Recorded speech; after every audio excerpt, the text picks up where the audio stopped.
Alors, bonjour à toutes et à tous. Aujourd'hui, je vous propose la correction du cours de la semaine dernière qui portait sur la commande du mouvement, la commande nerveuse d'un mouvement, comment notre corps était capable de créer un mouvement. Sachant que nous avions déjà étudié la structure d'un muscle qui permet le mouvement mécanique, c'est-à-dire par la contraction des fibres musculaires, provoquer le mouvement d'un membre.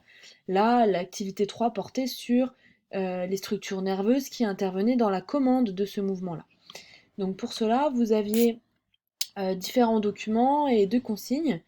La première consigne, c'était de schématiser le système nerveux d'une grenouille disséquée à partir d'une photographie.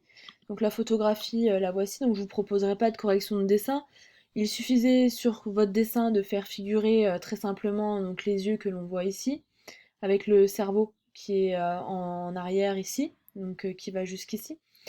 La moelle épinière de la grenouille que l'on voit très bien là, et qui va se diviser en deux nerfs moteurs, d'accord, jusqu'au nerf de la cuisse avec le muscle de la cuisse de la grenouille ici, d'accord.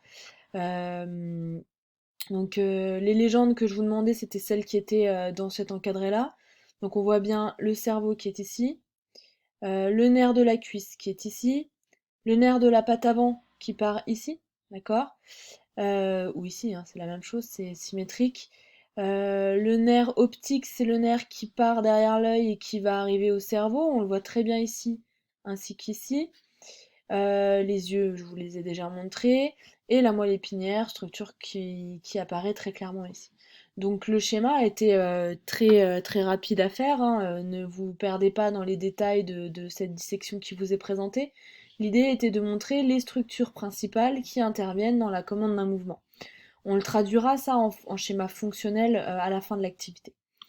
Donc ensuite vous aviez trois documents.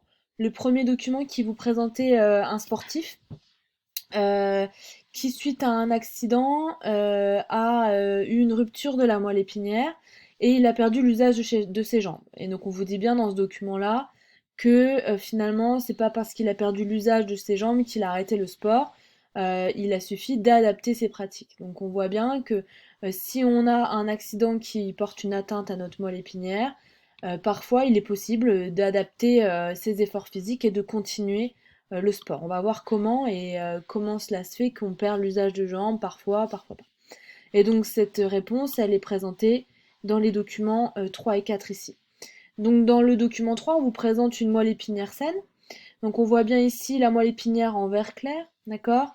Avec ici c'est des petites racines de nerfs qui partent. Il faut imaginer que ces nerfs-là, ils vont aller après dans tout notre corps, hein, les petits bourgeons ici.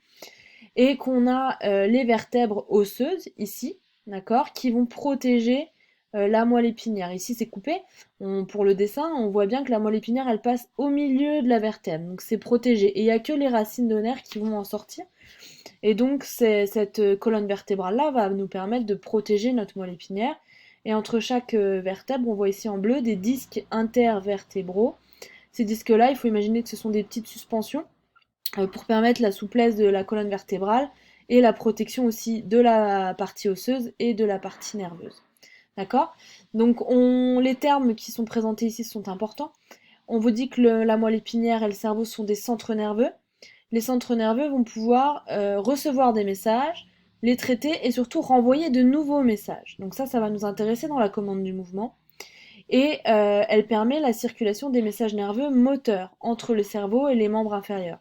Donc ça veut dire que les messages nerveux moteurs, donc moteurs qui vont commander un mouvement, vont passer du cerveau jusqu'à nos membres par la moelle épinière. Ensuite, deux cas de figure vous sont présentés ici. Des atteintes de la moelle ou des sections de la moelle en fonction de la gravité de l'accident et de la localisation. Une atteinte de la moelle, ça peut être ici un hématome dû à un traumatisme ou à une hernie discale, donc un disque intervertébral qui s'écrase et qui vient abîmer ici la racine nerveuse.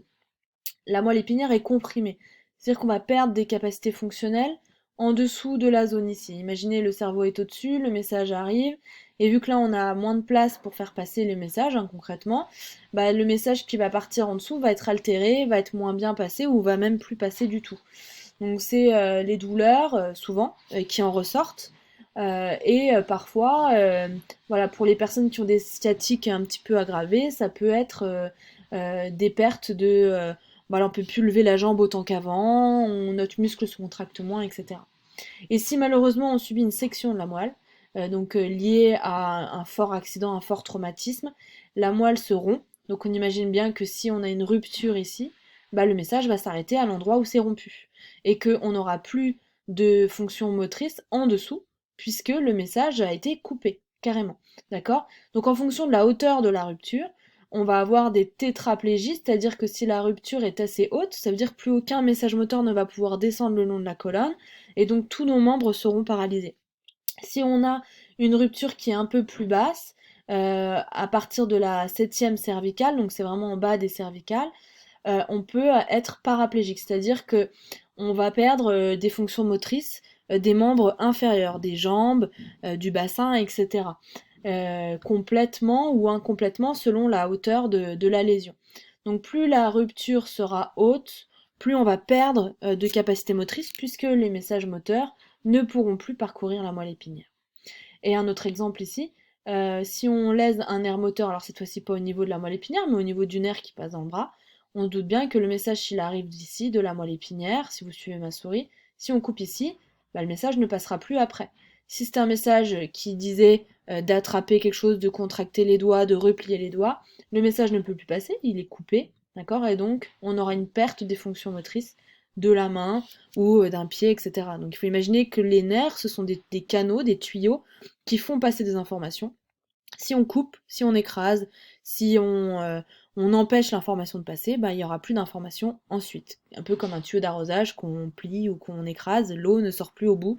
C'est à peu près la même chose pour les fonctions motrices des nerfs. Donc, pour résumer, expliquer comment les mouvements musculaires peuvent être coordonnés à l'échelle d'un organisme. Si je reprends cette photographie, on a un signal, un stimulus, d'accord?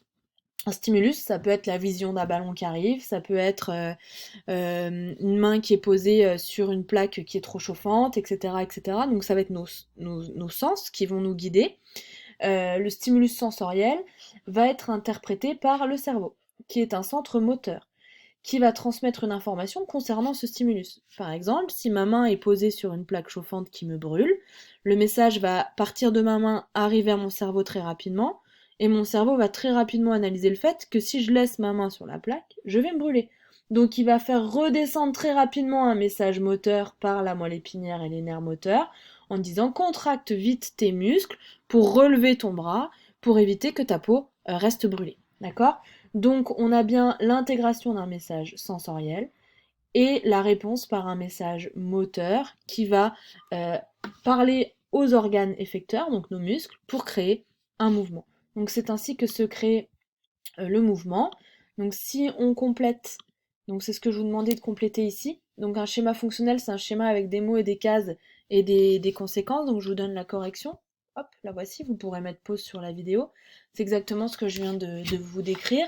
Un stimulus qui est lié à nos sens, d'accord, qui va activer nos organes sensoriels, donc le toucher, l'odorat, l'ouïe, etc., vont passer par des nerfs, donc le nerf optique, etc., tous les nerfs sensoriels que l'on a, vers des centres nerveux, moelle épinière ou cerveau. Parfois, le message, s'il est réflexe par exemple, il ne va même pas jusqu'au cerveau. Notre moelle épinière peut intégrer certains messages et vite répondre. Tous les mouvements réflexes passent par la moelle épinière. Ce centre nerveux va intégrer l'information qui vient du stimulus et va, par des nerfs moteurs, demander à des organes effecteurs, donc les muscles par exemple, de faire une réponse par rapport au stimulus que l'on a reçu, qui va souvent être un mouvement. Donc voilà pour la correction de cette activité et ce cours. Dans le cours suivant, vous allez étudier carrément autre chose. On va passer sur un nouveau chapitre sur le système respiratoire. Je vous espère toutes et tous encore en forme, malgré la longueur de ce confinement. Et je vous dis, j'espère, à très bientôt.